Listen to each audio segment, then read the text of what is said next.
Brecha aberta, porque o nosso podcast está no ar. E aí, pessoal, tudo bem com vocês? Bora para mais um episódio. Hoje temos um episódio especial de conscientização sobre o autismo. Estamos aqui com as camisetas que a Silvia trouxe para nós. Olha só. E não sei se está aparecendo bem. É AMA, SLO. Significa amigos... Como é que é? Associação Amigos do Autista. Associação Amigos dos Autistas. Legal, né? Então vamos lá, galera. Antes de introduzir o nosso assunto, vamos agradecer aí aos nossos parceiros, os parceiros do Brecha Podcast. Iniciando pela Equidize, que é uma empresa lá de Ampere, Paraná, e que atende em todo o Brasil.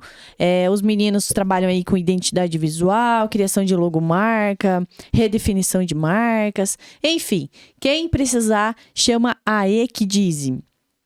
Imobiliária Dalla Vecchia, que é a melhor imobiliária de São Lourenço, Pato Branco. Conta com muitos loteamentos, casas, apartamentos, terrenos para venda. Enfim, precisando, incorporadora e imobiliária Dalla Vecchia. Valui Capital, que é a empresa que cuida da nossa grana. Eles que trabalham com assessoria de criptoativos, também trabalham com trading. Então, quem precisar, Valui Capital. Segue lá os meninos.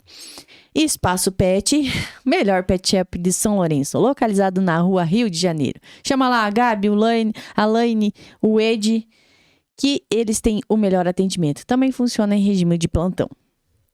A Academia Flex, que é a minha academia, localizada na Avenida Brasil, no centro da cidade, conta com uma equipe muito top. Então, precisando aí de um espaço para fazer seu treinamento físico, personal ou o treinamento livre, Academia Flex. Araltec, que é a empresa que a gente constrói, é uma empresa que trabalha no sistema wood frame, diferente aí no mercado. Então, precisando construir, vai e chama a Araltec. E Ike Fome, o app mais fominha do Brasil. Sexta-feira, dia de pedir aquele lanche, aquela refeição livre. Então, baixa o aplicativo do Ike Fome e pede seu lanchinho. E nossa nova parceira, Toque Final, uma empresa lourenciana que está há 30 anos no mercado, vestindo a mulherada com muito conforto e muita qualidade. Quem é cliente Toque Final sabe do que eu tô falando.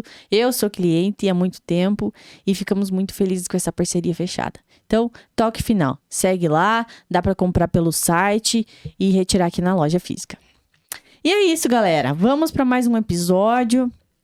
Hoje nós temos duas profissionais aqui incríveis. Silvia de Conto, que é médica. Marina Locatelli, que é psicóloga. Meninas, sejam muito bem-vindas. Obrigada, Camila. Hoje nós vamos falar sobre autismo. Nós estamos no mês de abril aí, na última semana de abril. No dia 2 e 4, né, meninas? Foi o dia de conscientização, o Dia Mundial de Conscientização sobre Autismo. Então, por favor, apresente-se ao nosso público. Quem começa? Quem começa? Então, começar pelos mais velhos, né, Marina? Eu começo, então. Então, eu sou a Silvia Carboni Iscariote de Conto, sou médica e sou mãe de duas meninas lindas, ruivas, crispinhas. A Estela, mais velha, uma criança neurotípica, e a Cecília, mais nova, uma criança com transtorno do espectro autista. Sou médica da prefeitura há mais de 20 anos. E viemos conversar hoje com a Camila. Marina. Oi, tudo bem? Eu sou Marina, então como a Silvia diz, a gente já é uma dupla, né? Para falar de autismo por aí. Eu sou psicóloga, analista do comportamento aplicado ao autismo. Já trabalho com autismo há uns 12 anos, 11 ou 12 anos. E estamos aqui hoje, né, para falar sobre esse tema que vem sendo discutido mais nesse mês, mas é um tema que a gente precisa ter um olhar, né, bem especial, porque os diagnósticos de autismo estão aí e a gente, sociedade, né, precisa saber mais sobre isso. Com certeza. Mas, meninas, eu sou uma leiga nesse assunto, então antecipadamente já vou avisando, quero aprender com vocês, assim como eu quero passar muita informação para o nosso público. Iniciando pelo Começo. Iniciando pelo início. É um bom começo, não é? Local para iniciar. O que é o autismo? Marina, Silvia, o que caracteriza o autismo? E por que antes eu e a Marina estávamos conversando aqui no off, por que hoje se fala mais do autismo? Já tinha casos, não era diagnosticado, não era comentado, ou realmente os números estão crescendo? Então, começando do começo, Isso. O autismo é um transtorno do neurodesenvolvimento, né? Então, não é uma doença, é um transtorno, né? As pessoas têm muita confusão o que é o autismo, enfim, mas é um transtorno do neurodesenvolvimento que evidencia características de prejuízo na comunicação e interação social e em padrões de comportamento restritos e repetitivos, né? Hoje a gente tem uma nova configuração do autismo, esse termo transtorno do espectro. O espectro, ele é muito grande. Dentro do espectro nós temos vários níveis de gravidade do autismo. Então, por isso, talvez, que seja uma das hipóteses, que o autismo esteja sendo mais diagnosticado agora, né? Porque os casos mais leves, teoricamente, de autismo, porque a gente não usa autismo leve, usa autismo nível 1 de suporte, eles não eram diagnosticados, né? Exatamente. Então, tinham muitas crianças que cresciam com prejuízos na interação social, com prejuízos ou interesses muito específicos, mas elas não eram diagnosticadas, né? Então, hoje, os próprios manuais diagnósticos, eles dão essa possibilidade maior para a gente e talvez as características que não são tão evidentes também serem observadas para um diagnóstico. Então é possível que existam muitos adultos com sinais de autismo não diagnosticados. Isso, eu acho importante os nossos ouvintes agora lembrarem da época da escola. Aquele colega que era muito tímido, aquele que não conseguia se relacionar com os colegas, ou aquele que era muito brigão, ou aquele que era muito, até termos pejorativos, o retardado, enfim, de inúmeras formas foram rotulados esses autistas, talvez, porque não tinham um diagnóstico, tá? Esquizofrênicos, eu acho, Marina, muito esquizofrênico Sim. por aí é autista, e não esquizofrênico, mas porque também não se tinha conhecimento nem na área médica, nem na área psicológica, suficiente, acabava se rotulando de outra coisa. Então, cresceu, eu acredito que sim, que o número de autismo cresceu, mas cresceram muito mais o número de diagnósticos. Porque agora as pessoas estão olhando para essas crianças que têm alguma coisa neurodivergente no desenvolvimento delas e estão se alertando que isso pode ser autismo. Então, muito adulto autista. E o que me preocupa nesses adultos autistas, Marina e Camila, é que eles não se sabem autistas. Então, eles não conseguem pertencer aos grupos, muitas vezes da mesma idade do que eles, porque eles são diferentes. Aí eles se culpam muito por isso. Aí eles têm dificuldades no trabalho, no relacionamento, mas eles não sabem como buscar uma ajuda, porque eles não se sabem diferentes, né? E aí se fala muito em risco aumentadíssimo de suicídio entre pessoas de autismo de nível de suporte 1, que seria o que antigamente se falava autismo leve, tá? E principalmente eu penso em pessoas não diagnosticadas. Você imagina você ter que ser igual os teus pares da mesma idade e você se sentir completamente diferente, ou você não conseguir seguir alguns padrões ali de Justamente comportamento. porque o cérebro funciona Claro, diferente, não é né? porque a pessoa quer ou não quer, né? Ela não consegue, simplesmente. O toque de uma roupa, muitas vezes, o barulho na hora de fazer uma prova, algumas coisas que... é frescura. Então, passa por frescura, passa por malcriação, passa por um monte de rótulos e, muitas vezes, falta um diagnóstico.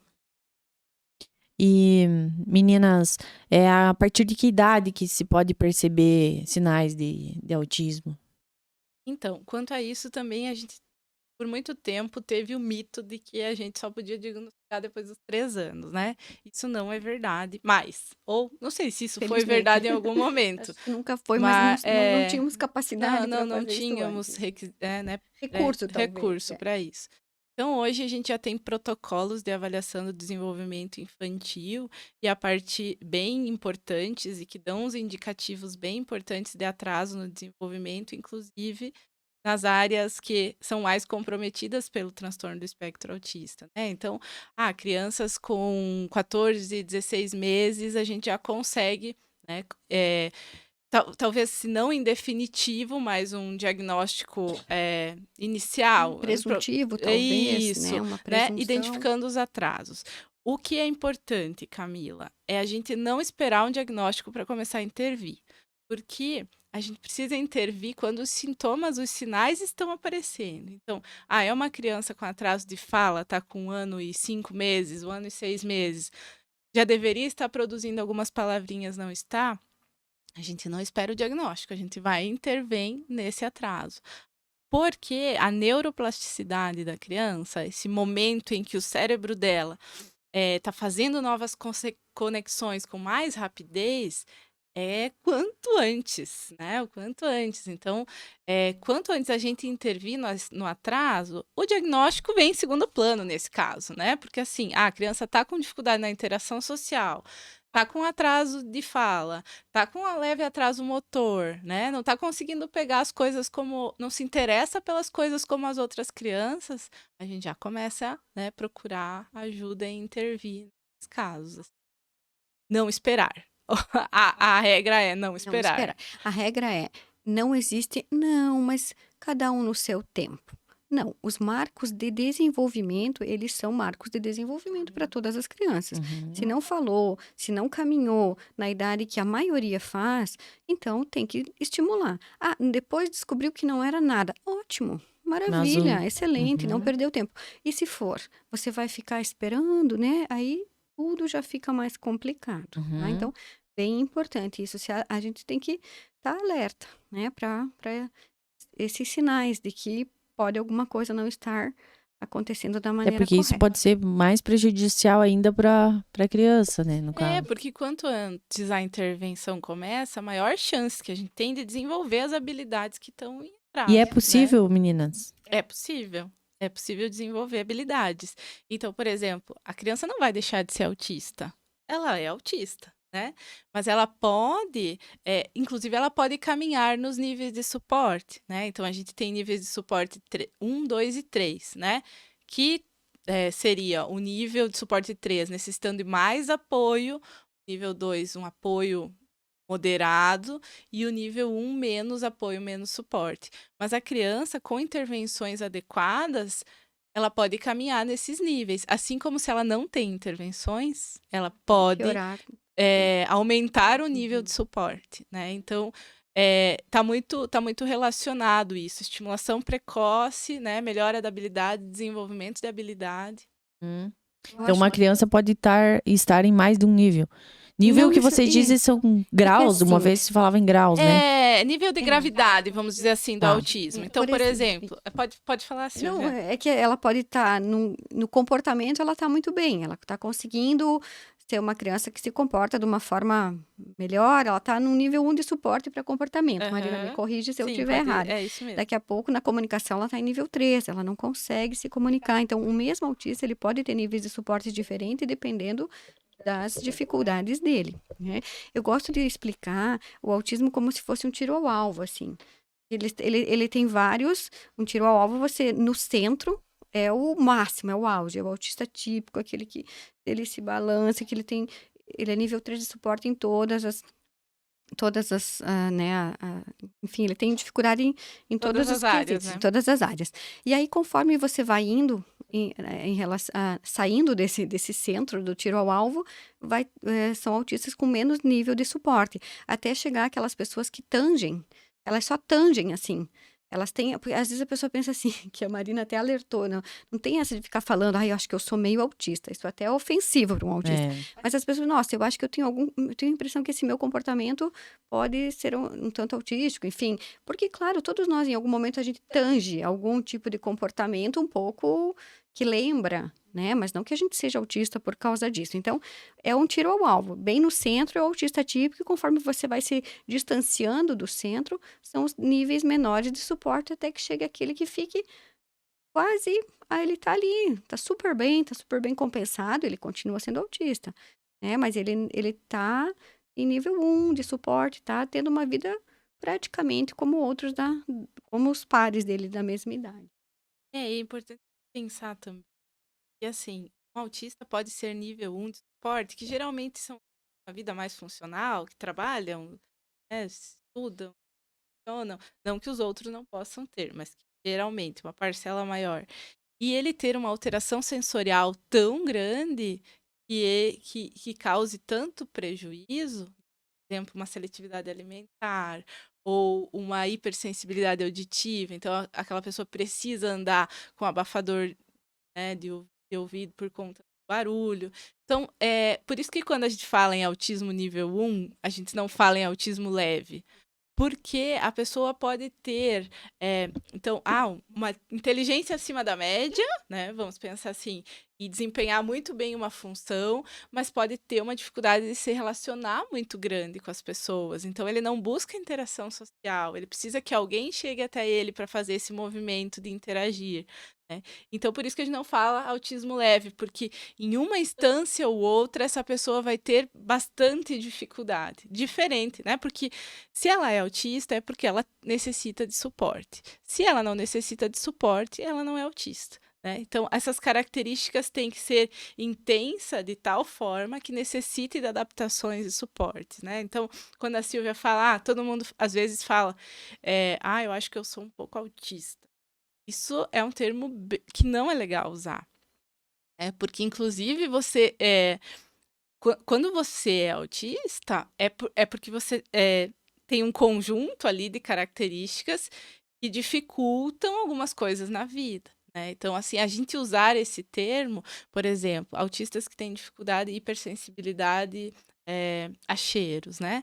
Então, a gente também não gosta de um monte de cheiros, mas a gente suporta, né? Nem por isso tu é autista. Nem por isso é autista. Mas para o autista que tem uma hipersensibilidade olfativa, um cheiro pode ser tão insuportável, que aquela pessoa não consiga permanecer nos ambientes, né? Então a gente tem que fazer essa diferenciação. Uma coisa é você não gostar ou não tolerar muito. Outra coisa é aquilo te fazer mal, de você não conseguir, né? A própria questão da hiperreatividade a sons, por exemplo. Aqui a gente tá aqui, tá conversando, mas tem várias coisas acontecendo ao mesmo tempo. Tem um barulho lá fora, né? Várias coisas acontecendo, mas a gente consegue filtrar. A gente tá conversando, a gente consegue filtrar os outros estímulos.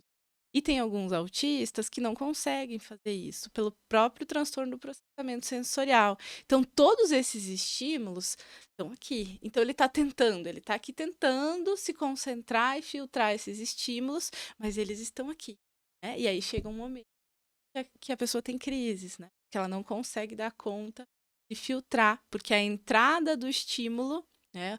A entrada sensorial ali é desregulada. Tem várias questões. Poderia ficar falando muito tempo, e eu me empolgo, mas que trazem essas diferenças. E eu, por isso, não usar isso, sabe? Eu devo ser autista. Sim, claro, tem pessoas que devem ser e não são Porque realmente são, mas diagnosticadas, que são, né? Tanto que a acho que gente tem devemos uma usar. grande leva de diagnósticos em adultos agora. Adultos que observam, que estão se informando, que percebem suas características e buscam um profissional para diagnóstico. O diagnóstico é feito por psicólogo? Na verdade, aqui a gente tem, né, algumas questões, assim. O ideal de um diagnóstico de autismo é de ser realizado por equipe multiprofissional. Até porque a gente tem várias áreas envolvidas, né? Por exemplo, a gente tem a questão sensorial, né? Quem tem esse olhar mais refinado é o terapeuta ocupacional. A gente tem a questão da comunicação, então quem tem esse olhar mais refinado é a fonoaudióloga, né? Tem a questão do neurologista, do psiquiatra, por conta dos sintomas. Tem o psicólogo que vai avaliar as funções cognitivas, né? Raciocínio, atenção, memória, coeficiente de inteligência, tudo isso. Então, o ideal não é o que acontece, né? A maioria das Infelizmente. vezes. É que o ideal ele é muito complexo, O né, ideal é Marina? complexo, mas o ideal seria um diagnóstico de equipe multiprofissional. Multifatorial. Tanto que quando as pessoas vão direto para o neurologista ou para o psiquiatra, geralmente ele pede um parecer de outro profissional, né? Ou uma avaliação neuropsicológica, ou... E é um diagnóstico Perdão, muito gente. difícil. Talvez um nível 2 e 3 de suporte seja um pouco mais fácil, não que seja fácil, mas o nível 1 de suporte é um diagnóstico muito difícil, não é, Marina? Muito. Porque Deve são ser pessoas, detalhes, né? claro, são pessoas que beiram ali alguma normalidade, mas em que em alguns aspectos elas têm realmente um transtorno que vai prejudicar a vida dela. Vai ter que ter um nível de suporte. Por isso que é tão importante a equipe multidisciplinar. Porque talvez o transtorno dela seja só sensorial. E aí talvez o TO fosse nos ajudar mais, o terapeuta ocupacional. Mas, infelizmente, a gente não tem pernas para tudo isso para todo mundo. Então, acaba que muitas vezes vem do neuro com uma sugestivo, não vai. Isso eu acho bem importante. Eu acho importante a gente falar sobre diagnóstico. O diagnóstico, ele não pode ser feito em uma consulta, nem em duas, na minha opinião. Ele tem que ser feito em inúmeras consultas, porque é uma avaliação muito complexa que você tem que fazer. Você vai rotular uma pessoa, você vai dar a ela um rótulo, você vai dar a ela deveres, direitos, enfim, para a família dela. É uma coisa muito séria que você está falando quando você diz, olha, seu filho é autista ou você é autista, né? Então, é uma coisa que tem que ter muito critério. Tem que ser feito por profissionais que saibam o que estão fazendo. E isso também é difícil porque formação nessa área, né, Marina? Sim, É uma bem coisa que ainda difícil. não se tem tanto, e não é fácil de conseguir. Eu acho que ainda são formações relativamente caras, Caras. distantes de nós. Então, tudo envolve muita coisa, sabe, Camila? Você chegar num diagnóstico de autismo é uma coisa bem complexa, principalmente quando se fala a nível de SUS, Uhum. que aí é onde eu trabalho, né, já há mais de 20 anos, em que os recursos são parcos, as políticas de saúde em relação a isso ainda são muito mirins, como dizem lá no Rio Grande do Sul, são muito iniciais. Então, isso tudo é uma coisa bem preocupante. E assim, aí a gente tem algumas particularidades do diagnóstico. A gente tem um olhar diferente para o diagnóstico das meninas, por exemplo. As meninas, as características não são tão evidentes. Então, nós temos inúmeras adolescentes, mulheres diagnosticadas com depressão, por exemplo, que podem ter como comorbidade depressão, mas que o diagnóstico de base seria o autismo, né? É o autismo.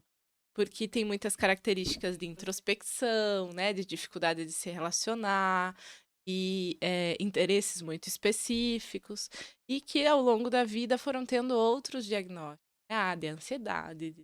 Nossa, tu vê, vai do autismo à depressão, né? E a gente tem Esquizofrenia, muitas vezes. altas taxas de comorbidade no autismo. Então, não sei se eu posso dizer isso, Silvia, mas geralmente ele não vem sozinho, né? Sim. O autismo não vem Principalmente em sozinho. meninas, né? Principalmente em meninas. A epilepsia Sozinho em que é mais sentido? Vem com uma outra isso. comorbidade, né? Ou com transtorno de processamento sensorial, ou com epilepsia, ou ou com com deficiência depressão, intelectual, ansiedade, TDAH, isso. várias outras Você pensa, né, que comorbidades. uma menina autista, um adolescente, uma jovem, enfim, uma mulher, talvez tenha o autismo e esteja tomando remédio antidepressivo, né? Isso, O que talvez a pode depressão piorar muito dela mais.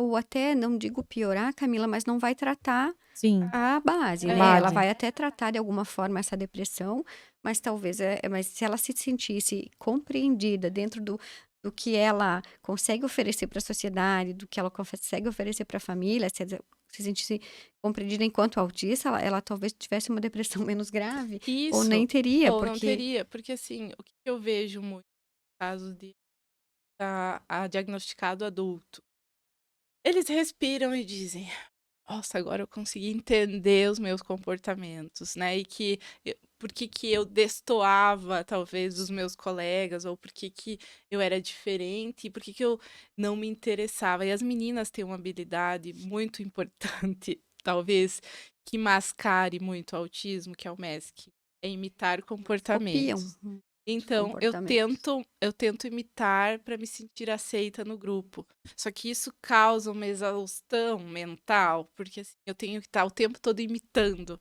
né? E essa é uma habilidade que os meninos têm menos. O que acontece? Geralmente, meninos demonstram mais comportamentos ativos, estereotipados, né? Movimentos, ou mais prejuízo na comunicação, que as meninas tem algumas diferenças, assim, no diagnóstico. Claro que também está relacionado a nível de suporte, mas as meninas conseguem mascarar mais os sintomas e aí faz com que a depressão e a ansiedade venha muito mais forte.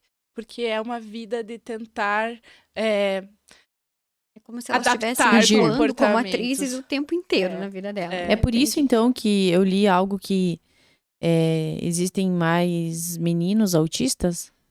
Existem mais meninos diagnosticados, né? Diagnosticados, Mas a gente não tem certeza se realmente existem mais meninos. Talvez sim, porque existem doenças que são mais incidentes em homens do que mulheres, talvez pela questão cromossômica, que a gente nem sabe, Genética, né? né? Tem uma Mas explicação genética, assim, pro maior diagnóstico em meninos do que em meninas, né? Que talvez o menino tenha. É a teoria dos copos, Silvia, não sei se você já ouviu falar. vou É lembrar. uma explicação, porque assim, o autismo não é um fator isolado que gera o autismo, Sim. né? Ele tem uma predominância genética herdada, mas ele também pode ter alterações genéticas do próprio indivíduo, somado a algumas outras questões lá intrauterinas, né? Que podem na teoria dos copos, transbordar o copo e aí eu tenho um indivíduo com autismo. Então, teoricamente, o que se tem é que os meninos precisam de menos fatores para que esses comportamentos apareçam e eles sejam diagnosticados com autismo do que as meninas. Mas também a gente tem... as meninas demonstram menos autismo e consequentemente, são menos diagnosticadas, E né? isso também dá a impressão, ou talvez seja por causa da teoria dos copos, né, Marina? O autismo na menina muitas vezes é mais grave, né? As meninas, porque elas não. As que conseguem forjar um pouquinho não aparecem, então aparecem as mais graves, ou talvez por causa da questão genética mesmo, Sim. que geralmente em Precisa de meninas mais pode fatores ser isso. ali para Isso, e aí quando vem ele mais Acentuado. isso. acentuado. Uhum. Entendi. Então, não teria uma causa, seria multifatorial, que é o que você vem mas assim, a falando. predominância grande, a maior predominância é genético herdado. Então, características, não necessariamente o pai ou a mãe tenham Isso. autismo, mas o pai e a mãe podem ter características de autismo e que aí não suficientes talvez para um diagnóstico, talvez sim, Isso também, né? né? Mas somado, né, alterações dos genes do próprio indivíduo. Por isso também que é importante, Camila, se desconstruir algumas teorias que elas acabam com as mães muitas vezes, né? De que Justamente. a mãe era muito fria, por isso então a criança é autista, não soube vincular, que tinha essa história do transtorno Que de horror. vínculo, né? Não Sim, tem vinculou muitas com a coisas. criança na primeira infância, então a criança se tornou autista. Isso não é verdade. A criança é um transtorno neurológico, é neurodesenvolvimento, ela nasceu assim. Telas não causam autismo. Não causam. Vacinas não causam também autismo. não causam. Gente, vacina não causa autismo. É importante falar isso. Vacina não causa autismo. Telas não causam autismo. São prejudiciais? São. Por quê? Porque a criança, quando ela fica muito numa tela, ela pode perder o interesse em outras coisas. Ai, para que eu vou querer brincar com meu amigo se essa tela aqui me dá tudo, essa galinha pintadinha, enfim, Bita, tudo, é tudo lindo, maravilhoso, super gostoso de ver, é colorido, a musiquinha é gostosa, desenho, jogo, tanta coisa que tem nas telas. Então, claro que você acaba perdendo um pouco o interesse em comunicar, em socializar. Então, a tela é prejudicial no sentido de neurodesenvolver crianças típicas e atípicas, mas não que isso vá causar autismo, tá? A criança é autista ou ela não é.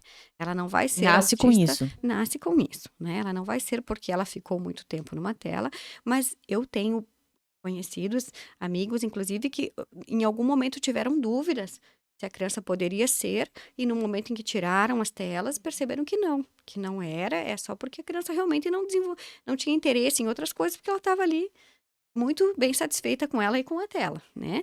Então, não é que cause, mas se você puder não oferecer, não ofereça para o teu filho. Deixa ele brincar, deixa ele socializar, né? Não vou dizer nunca vai oferecer. A gente também não é perfeito, não é assim. Mas o mínimo possível, o mínimo possível. Silvia, e em relação a Ceci, você percebeu os primeiros sinais logo nos primeiros meses, nos Então, primeiros Camila, em anos? relação a Ceci, né? Casa de ferreiro, espeto de pau, a gente fala, né? E até hoje, às vezes, eu fico pensando. A minha mãe fala uma coisa muito verdadeira. Minha mãe sempre me falou: nasce a mãe, nasce a culpa, né? Porque se o filho vai bem na vida, dá tudo certo, é mérito do filho. Agora, se não dá certo, é culpa da mãe. mãe. Mas isso é a mãe que pensa, porque a mãe é assim. Então, o que que eu penso às vezes? Quando eu amamentava a Estela, minha filha mais velha, ela me olhava. Ela me olhava assim, tá? Ela me olhava. A gente interagia naquele olhar. E quando eu amamentava a Ceci, ela também me olhava, mas a Cecília me transpassava com o olhar. Ela me olhava, dava a impressão que ela olhava além de mim. E eu percebia isso, mas nunca, ninguém na minha família tinha falado a palavra autismo. Ninguém.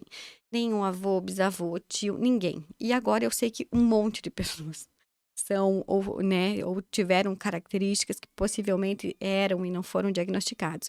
Porque isso apareceu aí depois, quando a gente começou a investigar. Então, a Cecília, a gente começou a ficar bem preocupado com ela com 1 ano e meio. Porque a impressão que a gente tinha que ela era deficiente auditiva, que ela não ouvia. A gente chamava Cecília, Cecília, e ela não te dava a menor importância. A Cecília sempre foi muito agitada, ela sempre foi de correr, pular, escalar sofá.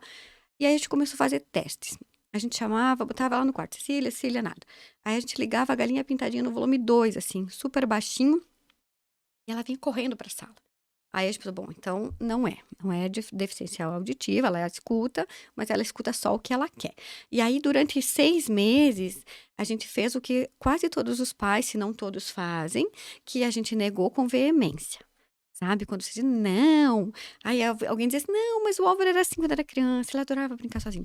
Não, mas a Silvia, entende? E aí, quando alguém falava isso, era tudo que a gente queria ouvir. Não, então é assim mesmo, né? E fomos, assim, nessa negação. Até Esperando.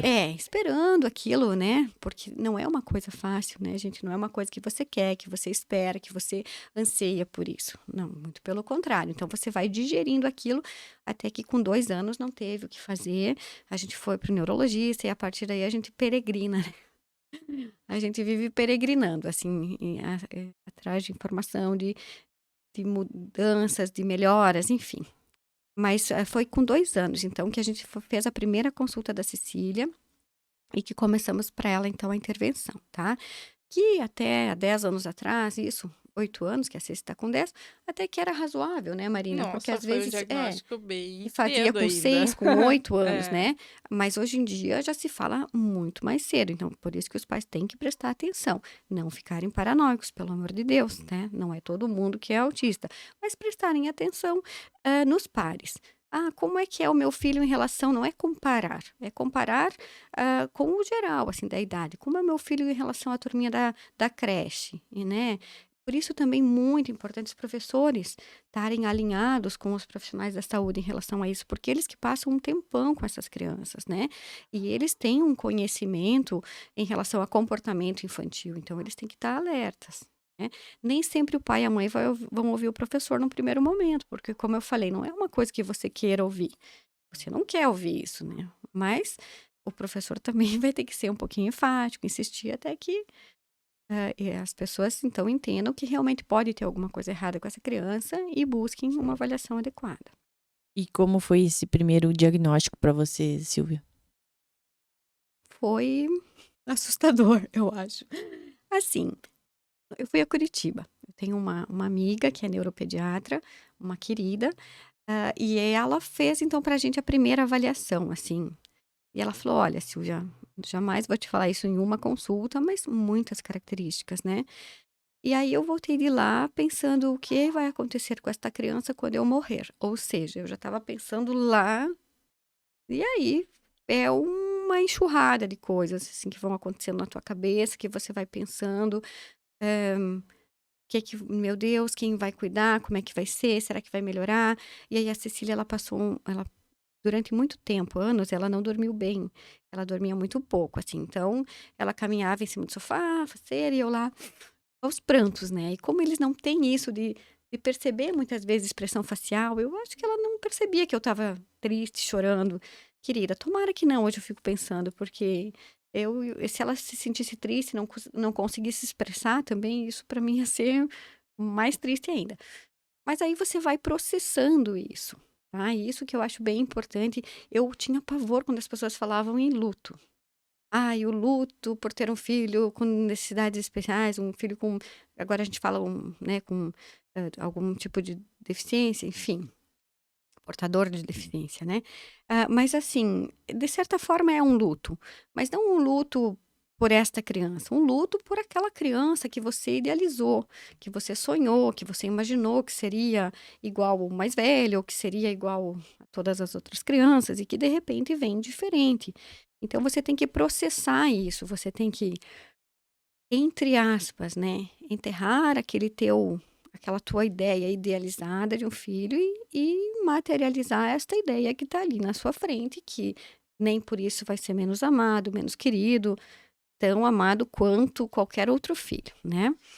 Então, essa é a questão. Mas isso, para falar, a gente fala em 5 minutos. Só que para acontecer isso, esse processamento todo, vão alguns anos, sabe? Não é assim tão simples. Ah, mas isso passa, esse impacto inicial, esse medo também do futuro. Eu até brinco, eu já falei isso para Marina, mas ela deve estar careca de ouvir, que ultimamente eu penso no máximo no almoço de amanhã, né? Ai, que faremos no almoço amanhã? Meu Deus, lá em casa nunca tem nada. A Tata, coitadinha, faz mágica, né? Porque se eu for pensar daqui a 10 anos, é muito sofrimento. Não dá, daqui a 10 anos eu não sei, né? Pode ser que ela esteja super bem lá na frente, pode ser que ela continue como ela está, e a gente vai continuar como a gente está também, com força, porque a rede de apoio ajuda demais. E eu tenho uma rede de apoio maravilhosa, começando pela minha mãe, meu pai, que são demais, meu sogro, minha sogra, minha irmã, meus cunhados, os dindos das duas, né? Amigos, meu Deus, quanto amigo a gente tem. Então, tudo isso fortalece, né? Então, as pessoas que estão começando nessa caminhada têm que ter essa paciência, têm que ter essa resignação, né, de entender que isso é assim. Quanto antes você aceitar que teu filho é diferente, melhor para o teu filho, porque você vai dar a ele o que ele precisa, que é estímulo. Você vai, se você puder ofertar a ele esse estímulo, que você tiver condições de ofertar a ele esse estímulo, comece o quanto antes, né? Negar nunca é o melhor caminho, apesar de ser o que acontece no início para todos nós. Então, vamos dizer assim, é impossível não negar no início, mas que a nossa fase da negação, então, seja a mais curta possível. E depois ir pra frente nisso daí. E há muita negação, né? Porque é Eu o acho caminho mais que- fácil, eu acho, né? E é meio legal É. no começo, né? E assim, meninas, eu li um pouco antes do episódio sobre, e eu vi uma questão bem interessante aqui, que a guria falava assim, a família também precisaria de uma terapia, né? Não só o autista, né? E é muito verdade, só que foge muito da realidade da maioria dos brasileiros, da maioria das famílias que tem esse diagnóstico em casa, não é? Infelizmente, Camila, a família inteira precisa de terapia, porque isso mexe com a estrutura de toda a família. Eu, por exemplo, tenho a Estela, que é a mais velha, que eu preciso dar mais atenção para a Cecília muitas vezes, e que eu sei que isso para ela é difícil para ela compreender, mas que eu quero deixar bem claro que não é mais amor. O amor é exatamente igual das duas, eu amo elas da mesma forma.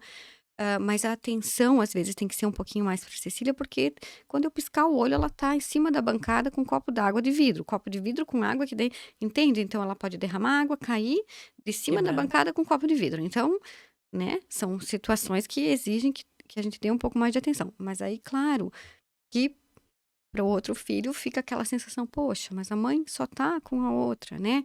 Então, precisa de terapia. Os pais, isso eu acho super importante, que o pai e a mãe, quando ainda. Porque muitos casais acabam separando por conta de um filho diferente, né, atípico. Então é muito importante, eu e o Álvaro, a gente conversa muito, da gente estar muito alinhado, sabe? Da gente tentar tirar, sei lá, a gente tinha pensado um final de semana, cada 40 dias, um jantar, assim, mas não dá. Então que seja cada 3 meses, um jantar, assim, sabe? O que a gente possa conversar um pouco, nem que seja antes de dormir, alinhar algumas coisas, porque senão acaba. tem momentos em que desestrutura demais, assim, demais. E se você não tiver muito amor envolvido aí, muito comprometimento, engajamento, cumplicidade, acaba mesmo, sabe? Então, a família toda sim precisaria, Camila, mas infelizmente, né, é bem complicado, porque tem muitas famílias onde a mãe trabalha o dia todo, o pai também, tão exaustos à noite, a criança muitas vezes é super agitada, aí chega em casa, a mãe ainda tem que dar conta da casa, da comida do outro dia, e daquela criança e de outras crianças, e eu não sei, é uma loucura, sabe? E muitas vezes a criança é colocada numa escola sem assistência nenhuma, né? Numa rede, sei lá, pública que não tenha, não sei Ou como mesmo é. numa rede privada que não disponha. Por isso também é importante o diagnóstico, para que as mães e pais exijam os direitos dessa criança, É né? justamente o que eu ia falar, porque Isso. assim, É, às eu vezes até ia se pedir pra fala, vocês, complementando a pergunta, como é essa questão da inclusão Sim. nas escolas das crianças? na verdade, assim, o diagnóstico eu vejo extremamente importante, porque assim, não vai mudar a criança, né? A Sim. criança vai continuar com as mesmas características, mas ele dá acesso a direitos. Então, a criança com autismo e a família da criança com autismo tem uma série de direitos, né? Dando lá pela educação. Então, de suporte, de conteúdo adaptado, de segundo o professor, caso tenha necessidade, né, para estar acompanhando o aluno em sala, acompanhando a turma, enfim, né, o professor é um suporte para a turma, mas a turma que tem aluno incluso. Então, ter acesso ao diagnóstico vai trazer inúmeros benefícios, porque assim, além de um direcionamento de para onde eu vou, né, que tipo de terapia que meu filho vai fazer, vai ter a garantia de alguns direitos, né, na área da saúde, educação, social, enfim. Por isso que os pais não podem negar isso às crianças, entende? Há um nível de suporte que parece que é uma criança típica, mas tem alguns comportamentos que ele precisa ser investigado, porque daqui a pouco essa criança tem uma dificuldade tão grande em alguma das áreas, e se você negar a ela o acesso à terapia, o acesso a um professor, você vai estar negando a ela uma oportunidade imensa dela se desenvolver dentro do máximo que ela pode. Né? Então, existe uma negação de pai, de mãe, existe um medo do preconceito. Eu acho que isso também ainda existe muito medo. sim. Ai, meu Deus, meu É. filho, devo ficar olhando para ele todo atravessado. Então, assim, a gente precisa tirar isso. Tem que eliminar isso, pelo menos de nós, pais, mães e familiares, para que essas crianças e adultos, enfim, tenham acesso ao que elas realmente precisam de terapia, de suporte. Bem importante. E as famílias, né, Camila, porque eu sou muito abençoada, que lá em casa todo mundo abraçou a causa, todo mundo que eu digo é todo mundo, é familiares, amigos, mas a gente sabe que tem famílias que acabam excluindo o núcleo familiar onde tem um autista. Então, assim, se faziam reunião de família com todo mundo, agora aquela filha ou aquele filho que tem um filho autista não convidam mais, porque, ele não vai se sentir bem, mas na verdade é porque as pessoas não querem, né? Porque vai fazer muita bagunça, porque vai chorar. Então, isso é muito triste, de perceber que as pessoas realmente excluem e que elas falam, e que eu acho que elas devem falar muito. Eu, felizmente, não ouço nada. Eu sou, como eu falei, eu acho que eu sou muito abençoada, eu sou muito desligada, que eu não percebo. Mas a inclusão, você perguntou como acontece, né, entrando nisso. A Cecília, por exemplo, ela começou no G1 com a turminha de escola dela. Então, eles estão há 7 anos juntos. Então, ela é muito bem inclusa naquela turma. Se acontece alguma coisa diferente, eles já apoiam. Quando ela era menorzinha, então ela tirou a roupinha. As meninas prontamente fizeram uma cortininha, mandaram os meninos olhar para o outro lado e já vestiram. Então, assim, sabem que ela gosta de graveto, todo mundo catava um graveto lá e trazia para ela. Aí, quando ela apronta alguma arte, alguém sempre ajuda ela a resolver. Eu acho que ela se sente muito inclusa na turminha dela. Mas tem muita gente que não é assim, né? Tem muita escola que tem muito aluno também, eu não sei como é que acontece isso. Então, às vezes eu penso que eu sou uma atípica dentro do atípico, porque, né, existe muita dificuldade em incluir um aluno, principalmente quando ele chega de fora. Eu acho que as pessoas têm muito preconceito, né? Voltamos à nossa programação. A gente deu uma pausa de emergência, mas estamos de volta. Então vamos lá, meninas. Nós estávamos falando dessa questão da inclusão, né? E nós, enquanto sociedade, né? Como que a gente pode ajudar nesse sentido, tanto na inclusão, né, de pessoas com autismo, como aos familiares também, que com certeza, como a Silvia vinha falando, como é importante essa rede de apoio, né? Então, como sociedade, o que vocês acreditam que seria importante? Eu acho que quanto mais as pessoas conhecerem sobre o autismo, mais a gente consegue dar suporte para as famílias, né? É, dar suporte também às pessoas com autismo, porque, inclusive, o tema da campanha desse ano, né, é mais informação, menos preconceito. Quando a gente conhece o autismo e a gente entende o que é possível também fazer para que as pessoas sejam mais acolhidas e estejam presentes em todos os espaços da sociedade de forma efetiva, né, a gente está mutuamente ali criando, né, condições para que essas pessoas também se sintam mais aceitas, né? E às vezes as adaptações são muito pequenas, né? São questões assim que é possível, né? Em todos os espaços, seja na escola, seja no hospital, seja na empresa, é possível criar condições para que as pessoas estejam mais efetivamente naquele local realmente incluídas, né? Outra questão, eu acho que a gente precisa falar muito é sobre os atendimentos, né? As pessoas com autismo têm direito a atendimento especializado, atendimento multiprofissional, e a gente ainda tem pouquíssimas condições para isso enquanto sociedade, né? Então, que bom, Silvia, que você consegue, né? Por exemplo, ter essa rede de suporte, né? Oferecer terapia, um atendimento adequado, mas a maioria das pessoas não tem. Então, essas crianças, elas precisam de inúmeras terapias e a gente não tem para oferecer. Então, a gente precisa, enquanto sociedade, olhar mais para isso, né? Olhar para quem não tem condições de oferecer esse suporte. Exato. E nisso a gente aproveita o gancho, né, para falar de duas instituições, Marina. Uhum. Uma delas é a PAI, que já é uma instituição solidificada numa cidade, que atende não só crianças autistas, mas portadores de inúmeras deficiências e que precisa de um olhar diferenciado da sociedade, sim, porque quando se fala em atender pessoas neurodivergentes, qualquer tipo de atendimento custa muito dinheiro, né? A APAE, ela tem um suporte do SUS, mas é um suporte muito pequeno. Então, a gente precisa, enquanto sociedade, abraçar, sim, essa instituição, porque se você tem um filho lá, é tua obrigação, e se você não tem, também é. Porque, enquanto sociedade, isso é o que a gente tem que fazer, né? E aí vem também, junto com a APAE, agora a AMA, que são as nossas camisetas, né? Que é a Associação de Amigos de Autistas, e que veio, então, vou falar bem rapidamente, né, Sim. Marina, de um sonho ali da Franciele Gracioli, enfermeira, que era secretária da Saúde até pouco tempo, e junto com ela a Tatiane Babinski, também enfermeira, que era diretora de saúde. E o que elas perceberam? Que essas mães chegavam da consulta com um neurologista, com um neuropediatra, e solicitavam atendimento para os filhos, e havia uma negativa do SUS, por falta de pernas mesmo, por falta de profissionais que consigam oferecer isso.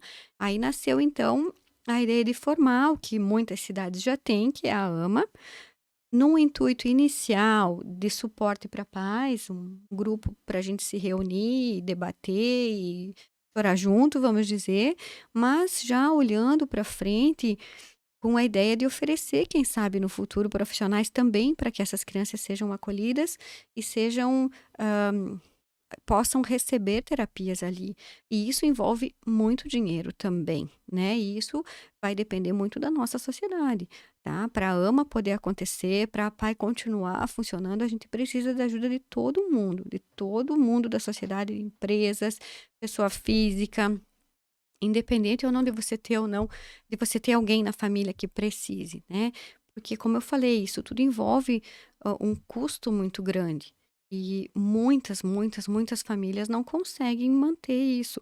Porque a gente não fala aí de pouco, é dinheiro mesmo, sabe? Infelizmente.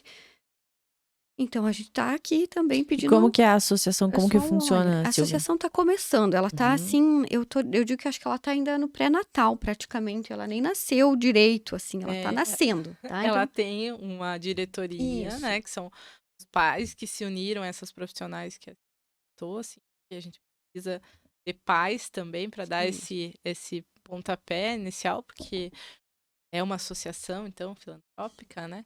E aí tem essa diretoria, né, que tá mobilizada, enfim, mas é embrionária ainda, embrionário, né? está Tá no início começando, de tudo. isso, Mas a ideia é que essa associação venha também para dar suporte a famílias e a pessoas com autismo.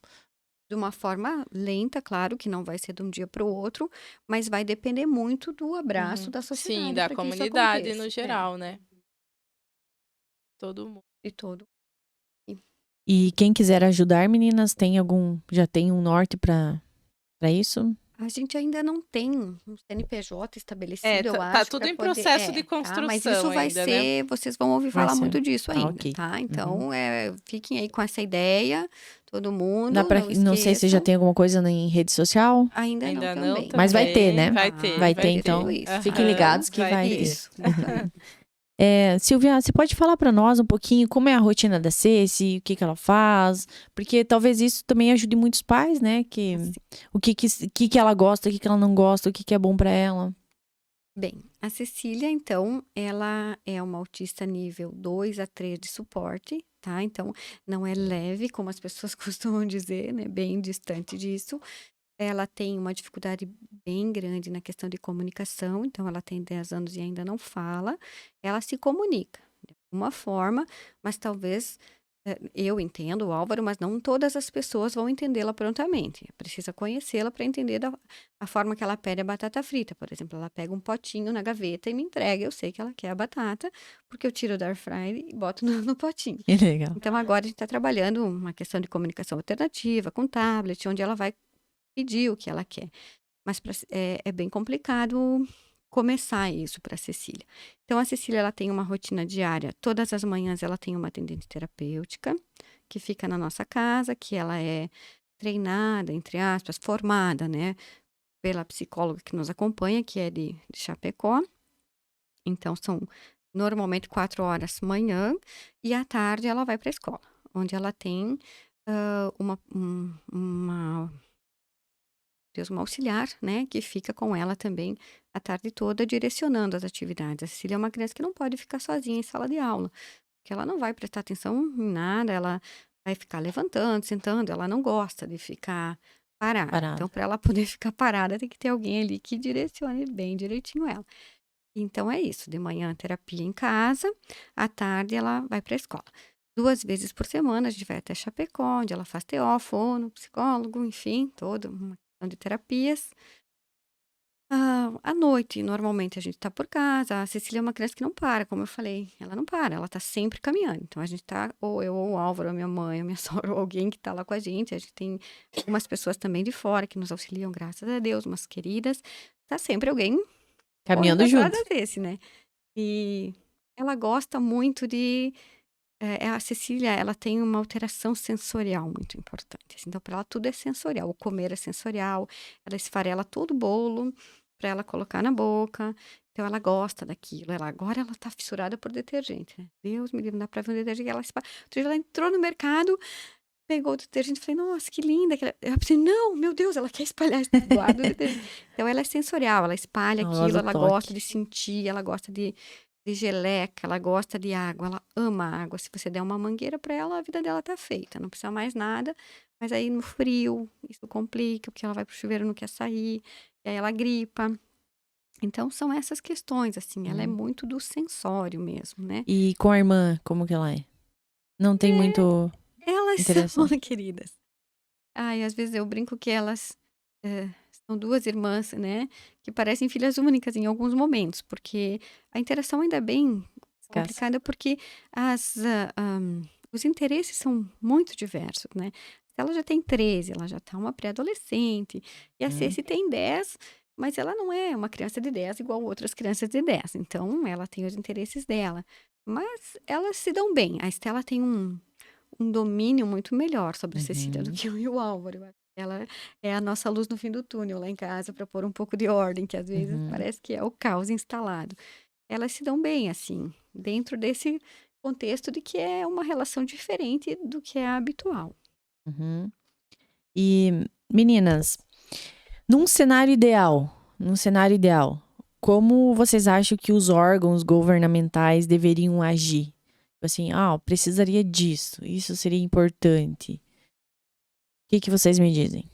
Eu sonho, Marina, você me diga se eu estou sonhando errado ou se eu estou sonhando muito alto. É que cada serviço público, cada secretaria de saúde, um dia possa ter um ambulatório de atendimento a pessoas, né, com transtorno do espectro autista, e que ali possa ser oferecidas todas as terapias individuais, porque cada um tem uma necessidade, apesar de quase todas serem muito parecidas, mas uns precisam mais de fono, mais de TO.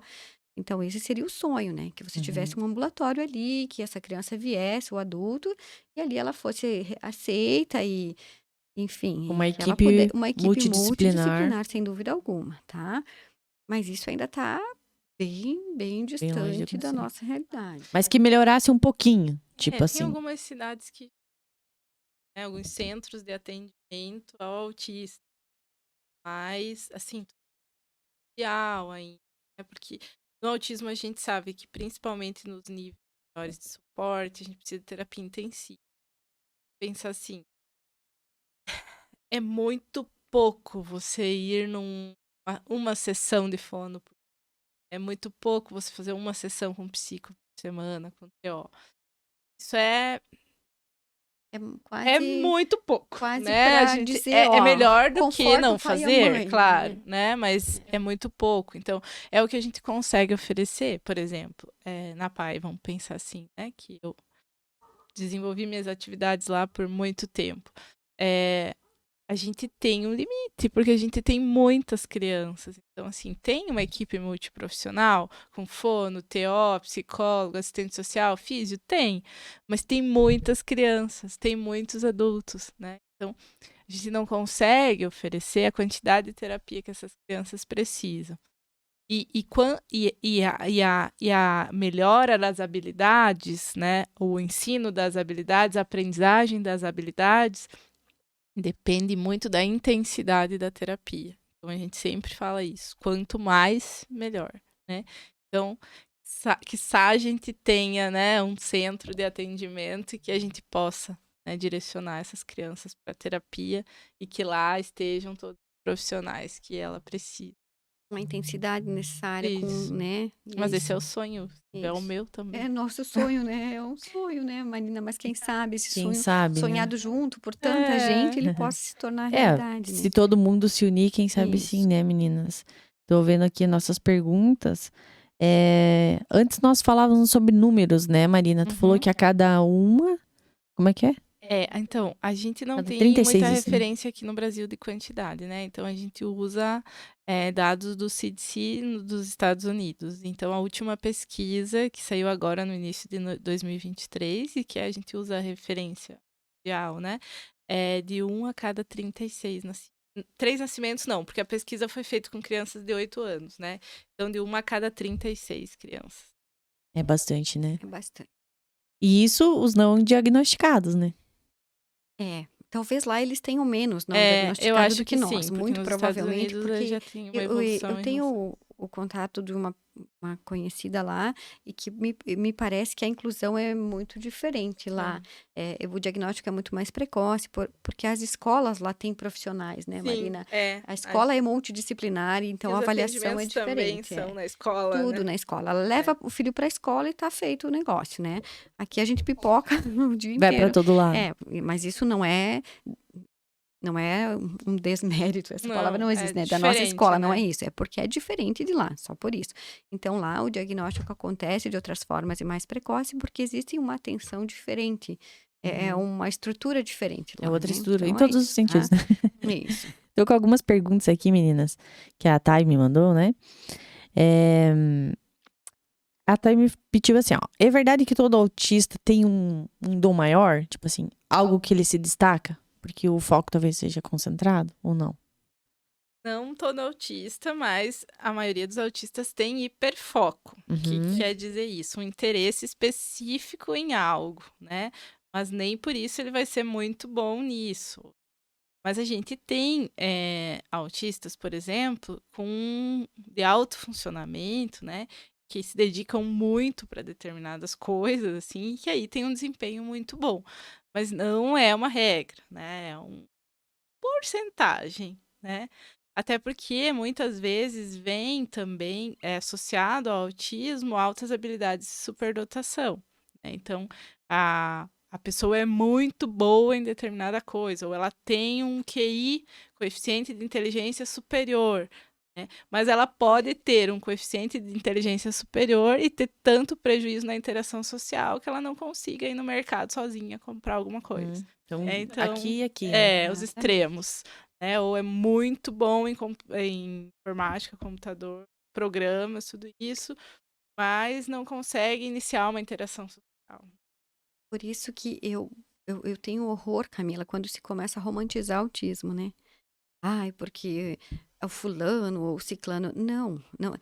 Não são todos Albert Einstein, não são Messi. Eu nem sei se eles eram ou não autistas. Messi não é autista, Pois tá? é, né? As pessoas ficam inventando Pois é, tem essas vários histórias, mitos, tá? né, do que Não, o mas Messi ele é não é. autista. Então, assim, não é assim que funciona, tá? Não Uhum. é assim nem com os que têm alta habilidade, porque eles têm dificuldades enormes em outras coisas. Exato. Então, uma vez eu ouvi de uma mãe... meu É que Deus, isso é ruim aquilo- pra família, né? Porque daí pensa, Lógico. poxa, só o meu, né? Ou então eles pensam assim, ai, meu Deus, ai, aquela tem um filho autista, vai ser o fulano, ele vai ser o...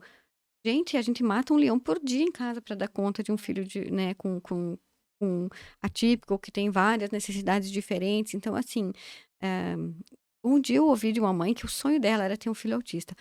Meu Ai, Deus, eu Deus. respirei. Assim, não quero dizer que eu não ame as minhas duas Mas é filhas de uma uma- forma enorme, mas ela não tem noção do que é a nossa luta todos os dias.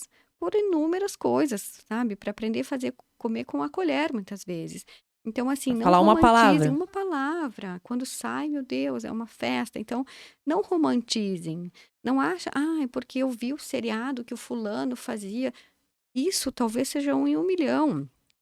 Então, isso não é o autismo do dia a dia da maioria das nossas crianças, tá? Então, nem assistam essas coisas, porque não é nem um pouco romântico. É E, bem aproveitando o complicado. gancho, não façam brincadeiras do tipo que a gente vinha Isso. falando. Ah, é que eu sou um pouco autista. Ah, aquele é autista, não quer se misturar. Isso, não façam brincadeiras Não é legal, assim. não é Não. saudável, né? É. Só quem passa pra saber, né? Exatamente, Silvia. exatamente. Então, vamos tentar começar pela gente, né? Desconstruir essas ideias, porque isso também, eu acho que quando a gente fala em menos preconceito, isso é um pré-conceito que a pessoa tem de achar que todo autista fica lá.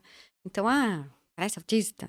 Ou os É. extremos, né, Silvia? Ou o descrédito, ou É isso, ou É, descrédito total por ele tipo, ser por assim. exemplo, porque ele não tem estereotipia, ou se comunica, fala, não, você não é autista, sabe? Então, desacreditando no diagnóstico, que isso é péssimo também, né? Muitas mães também são colocadas em xeque, assim, nossa, seu filho não é autista. É só Isso é mimado, falta de falta de limite, chinelo, né? falta Então, a gente vê, eu que acompanho bastante as mães, eu vejo os relatos, assim, das coisas que elas passam, sabe? Tipo, das pessoas duvidarem do diagnóstico dos filhos, e muitas coisas, assim, que é bem doloroso de ouvir. E que a gente, às vezes, nem percebe que tá fazendo isso. Ou, por exemplo, nossa, ele não tem cara de autista, ele nem parece autista. Sabe? Esse tipo de... E autismo não tem Não tem cara, eu ia falar, gente. autista tem cara, né? Não é uma Então, síndrome visível, né? Você Não é físico, enxerga. né? Exato, então... E então a gente não pode fazer isso, né? Isso não é legal. Autistas também não são anjos, né, Silvia? Não são, eles Porque são às vezes uns tem anjinhos toda da vida da coitadinho, gente, né? mas tem não no toda uma sentido que- romantização lá do Coitadinho, anjo né? azul, É, que não. também não é, Eles são gente. São sapecas, crianças são crianças, te e que desafiam. precisam. Porque, assim, a partir do momento que a gente vê eles como seres, né, Sim, ó. anjos, então eles não precisam de terapia, Não precisa né? de Eles não limites, precisam ter os né? seus direitos atendidos. E Não é aí, assim. então, tem toda essa luta, assim, sabe? Para mostrar para a sociedade que não é nem um extremo nem o outro, né? São Que são crianças que precisam de suporte. Adultos que vão precisar, talvez, muitos, a maioria. Essa parte da educação deve ser a parte mais difícil, Silvia? É que assim, a Cecília, Camila, é difícil te falar sobre isso, porque a Ceci é uma criança que ela desafia bastante, assim. Então, é difícil você impor limites, às vezes, quando para ela as coisas não fazem tanto sentido. É difícil explicar para ela o que tá errado. Como é que eu vou fazer isso? Uhum. Ai, Deus, vou dar um tapinha na bunda, eu vou dar uma sacudida, eu só vou falar alto. O que disso ela vai entender ou não vai? Mas Uhum. a gente tenta estratégia, assim, de fazer cara feia, de falar bem firme. E eu acredito que ela entenda, assim, muita coisa.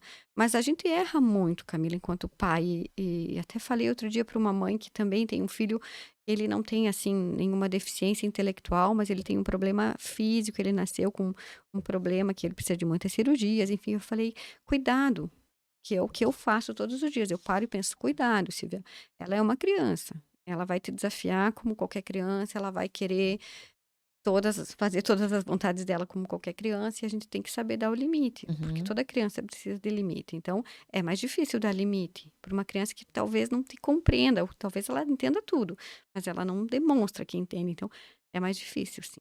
Mas, né, a gente tem que Faz tentar parte do processo. levar ali, né, porque senão depois a gente não dá mais conta. Mas é isso, meninas. Mais alguma coisa que vocês queiram acrescentar aí sobre o trabalho que vocês estão começando a desenvolver aí? Ou alguma outra mensagem? Silvia, você como mãe, quer passar uma mensagem para as famílias que têm o mesmo diagnóstico em casa? Marina, palavras finais. Fiquem à vontade, meninas. Eu acho que assim, pessoal, as famílias Quer precisam se voltar lutar. para a câmera, Silvia? Acho que foi o melhor. Eu aqui, né, batendo um papo com as meninas. Lutar pelos direitos, né? Você vai chegar com o diagnóstico de um filho, você está fragilizado, precisa fono, TO, um monte de coisa, você recebe uma negativa, porque infelizmente o sistema ainda não está preparado para receber todas essas crianças, você tem que correr atrás judicialmente se precisar, você tem que entrar, vai na defensoria pública, acha um advogado, alguém vai ter que ajudar a cumprir essa lei, a fazer valer os direitos dessa criança, porque nós não temos muito tempo. Quando um diagnóstico é feito, a gente não pode esperar 5 anos para começar uma intervenção. Tem que ser o quanto antes, né? Então, existem clínicas privadas, é uma situação assim que envolve uma condição financeira, né? Ou se você tem plano de saúde, bate o pé com o plano, ou bate o pé com o SUS, que o juiz vai dizer que o teu filho precisa e alguém vai ter que ajudar você a pagar essa conta, tá? Porque é dever. É dever do Estado, é dever da sociedade ajudar, né? Então, não se acomodem com a negativa, porque às vezes a gente recebe um não e pensa, não tem mesmo o que fazer, então o que eu vou fazer? Não, tem que correr atrás Os sim, tá? direitos. E para alguns pais e mães que ainda não conhecem essa semente que foi plantada da AMA, né? Então, procurar por uma de nós, ou pela Tatiane, ou pela Franciele, enfim, tem inúmeras mães que já estão no nosso grupo, e nosso que eu digo de todas as mães, né? Porque eu, a Marina, todas as mães, a gente cada um é uma sementinha aí para esse grupo, então, se quiser fazer parte, vai ser muito bem-vindo. Sim. Marina? Eu só queria dizer, acho que do que a Silvia disse, bem colocado, mas que as pessoas não esperem, né? Que observem os seus. E mãe sabe? Mãe sabe quando tem. Porque elas chegam e elas dizem, eu vi que tinha alguma coisa diferente. Só pelo olhar, né, Silvia? E eu vi que tinha alguma coisa diferente, mas todo mundo me desacreditou, ou falou que era para esperar, ou o médico falou para esperar, ou não sei, fulano falou para esperar. Mas que as mães procurem quando elas observam que a criança não está atingindo os marcos do desenvolvimento, né? Então não espere, porque 6 meses pode fazer toda a diferença, né? Então 5, 4 meses. Então, quanto antes essa família observar os atrasos que ela procura. Muito bem, meninas. E aí, É isso então, vamos bem no pessoal. nosso primeiro Oi? podcast. Olha só, o primeiro podcast. Quando quiserem retornar, a Silvia também indicou já outras pessoas para nós conversarmos sobre a questão do autismo. E com certeza vai vir mais gente aí pela frente. Pessoal, então, nos sigam nas redes sociais. Lembre-se de se inscrever no nosso canal, deixar um like, compartilhar com a galera. Procurem as meninas, quem quiser aí fazer parte da associação ou ajudar a associação. E é isso. Fechamos mais um episódio. Obrigada, meninas, Obrigada pela pelo convite, conversa. Vanessa. Agradecemos muito. Aprendi bastante coisa. E é um olhar que a gente tem que ter, porque o autismo faz parte da nossa sociedade cada vez mais, né? Cada vez. É isso. Valeu, galera. Muito obrigada a todo mundo que nos acompanha. Obrigada aos nossos parceiros. E até o próximo episódio. Tá, obrigada. All